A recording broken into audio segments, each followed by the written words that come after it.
এই গরমে ঠান্ডা ঝাল টক কিছু খেতে মন চাইছে, কিন্তু ঝামেলায় পড়তে চান না, তাহলে আজকের ভিডিওটা আপনার জন্য একদম পারফেক্ট। মাত্র 2 মিনিটে তৈরি করব এমন একটি ঝাল টক শসা চাট, যার প্রত্যেকটা কামড়ে থাকবে টক ঝাল আর ফ্রেশ স্বাদের অসাধারণ মিশেল। কাটার সাথে সাথে শসার ক্রাঞ্চি শব্দ, তার উপর লেবুর টক, ঝালমরিচের ঝাঁজ আর মশলার সুগন্ধ, সব মিলিয়ে একেবারে রোড সাইড মজা। কোনো রান্না নেই, কোনো ঝামেলা নেই, খুব সহজ কিছু উপকরণেই তৈরি হয়ে যাবে এই লোভনীয় ঝাল টক শসা চাট।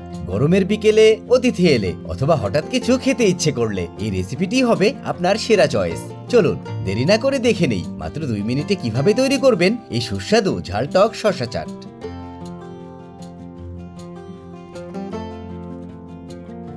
প্রথমেই আমরা এই চটপটা রেসিপিটি তৈরি করার জন্য নিয়ে নিচ্ছি 1 কেজি পরিমাণ শসা। শসাগুলো থেকে আমরা ছালের অংশটুকু আলাদা করে নেওয়ার জন্য একটি পিলার মেশিন দিয়ে ছিলে নিচ্ছি। আপনারা যদি ঠিক আমাদের মতো এই পিলার মেশিনটা কিনে নিতে চান, তাহলে ডেসক্রিপশন বক্সে চেক করুন, লিংকটা দেয়া থাকবে। ঠিক এভাবেই আমরা এক এক করে প্রত্যেকটা শসা ছিলে নেব। এরপর লম্বালম্বি ভাবে রেখে 4 ভাগে ভাগ করে নিচ্ছি।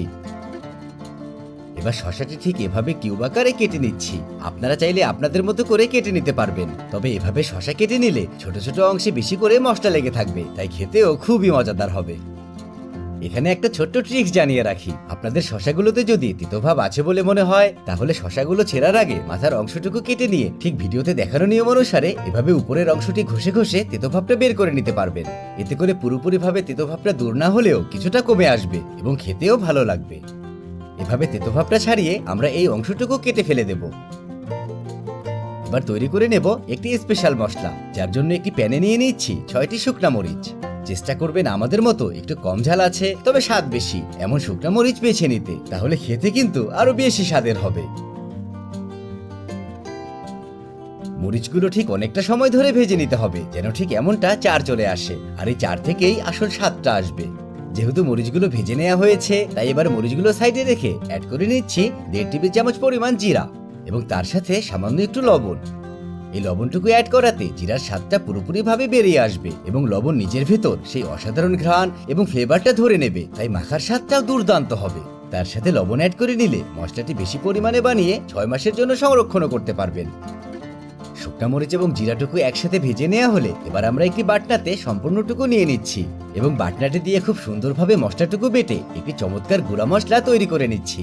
চাইলে আপনারা একটি ব্লেন্ডার দিয়েও গুঁড়া মশলা তৈরি করে নিতে পারেন, তবে গ্রাম বাংলার সেই আসল স্বাদ পাবার জন্য বাটনা ব্যবহার করাটাই উত্তম।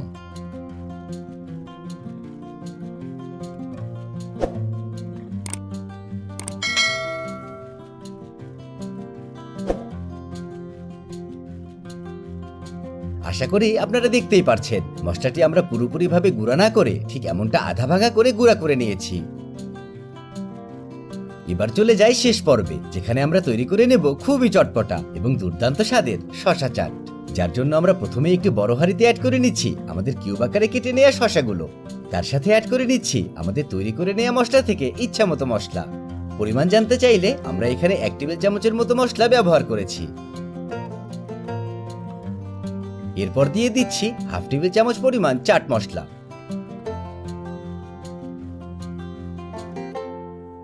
একই সাথে দিয়ে দেব 1/2 টেবিল চামচ বিট লবণ। যেহেতু আমাদের তৈরি করা মশলা, চাট মশলা এবং বিট লবণ সবকিছুতেই লবণ আছে, তাই অ্যাড করে নিচ্ছি খুব সামান্য একটু লবণ। এবার সবশেষে 1 চাক পরিমাণ লেবুর রস দিয়ে দিচ্ছি সব মশলার ভেতর একটা পারফেক্ট ব্যালেন্স আনার জন্য। এবার মশলাগুলো শসার সাথে কোট করে নেওয়ার জন্য আমরা ঠিক এভাবে টস করে নেব। এখানে আমরা যে যে উপকরণ ব্যবহার করেছি সবগুলো মশলার পরিমাণই আপনারা আপনাদের স্বাদ অনুযায়ী কম বেশি করে নিতে পারবেন, তবে যদি গরমের দিনে ট্রাই করেন তাহলে চেষ্টা করবেন শসাগুলো ফ্রিজে রেখে কিছুটা ঠান্ডা করে নিতে, তাহলেই দেখবেন শসা চাট তৈরি হতে না হতেই পাত্র একবারে নিমিষেই খালি হয়ে যাবে। দেখছেন দেখতে কতটা লোভনীয় দেখাচ্ছে। আপনারা চাইলে ঘরের মেহমানদের ঠিক আমাদের মতো সাজিয়ে পরিবেশনও করতে পারবেন, দেখবেন সবাই প্রথমে এটাই চুজ করবে। কার না মনে চাইবে দুপুরের তীব্র রোদের গরমে তৃপ্তিদায়ক এই রেসিপিটি করে খেতে? তাই দেরি না করে চলে যান বাজারে এবং শসা নিয়ে এসে তৈরি করে ফেলুন আমাদের মতো এই অসাধারণ এবং খুবই দুর্দান্ত স্বাদের শসা চাট।